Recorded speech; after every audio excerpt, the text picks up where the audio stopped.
Fourth, we can all agree in principle the UN is the right body to decide issues of international policy, including the justification for the use of force. But the reality is the UN is gridlocked effectively with Russia and USA regularly on different sides on similar issues. How can the UN be reformed? How can a clearer set of rules be agreed with a greater measure of objectivity? Fifth, we must understand the true nature of the threat we face. It is Islamist extremism and its ideology, and we need urgently to put in place a unified, comprehensive strategy to defeat it.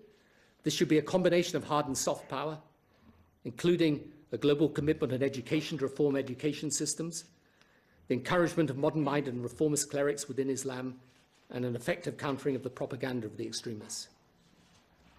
And then we need an honest debate in the West about our own values and level of commitment to them. The West has a big decision to take. Does it believe it has a strategic interest in the outcome of the struggle in the Middle East and elsewhere around these issues of Islamist extremism? And if so, what level of commitment is it prepared to make to shape the outcome? My view is obviously that it does have such an interest and should make the necessary commitment. So in conclusion, many will find it impossible to reconcile themselves to the decision to remove Saddam or my motives in taking it.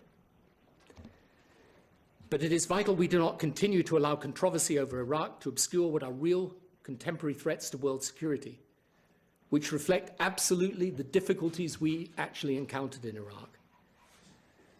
This extremism menaces so many nations, those who were with us in Iraq and those who opposed Iraq, those who have an aggressive foreign policy and those who have a Pacific one, developed and developing nations, North and South, wealthy and poor. This is the scourge of our time.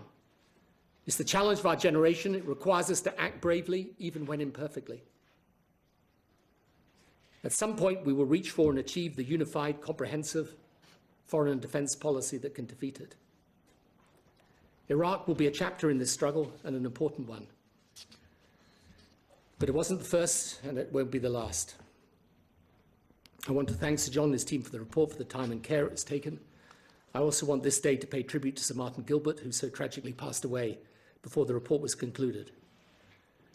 We can't make decisions with the benefit of hindsight, but we can and we should learn from our experience and from the mistakes that were made.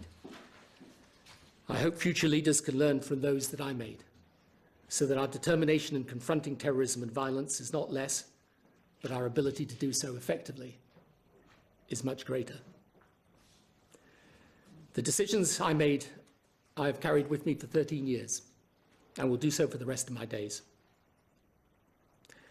There will not be a day of my life where I do not relive and rethink what happened. People sometimes ask me why I spend so much time in the Middle East today. This is why. It's why I work on Middle East peace, on the dialogue between faiths, on how we can prevent young people growing up with hatred in their hearts towards those who look, think, or believe differently from them.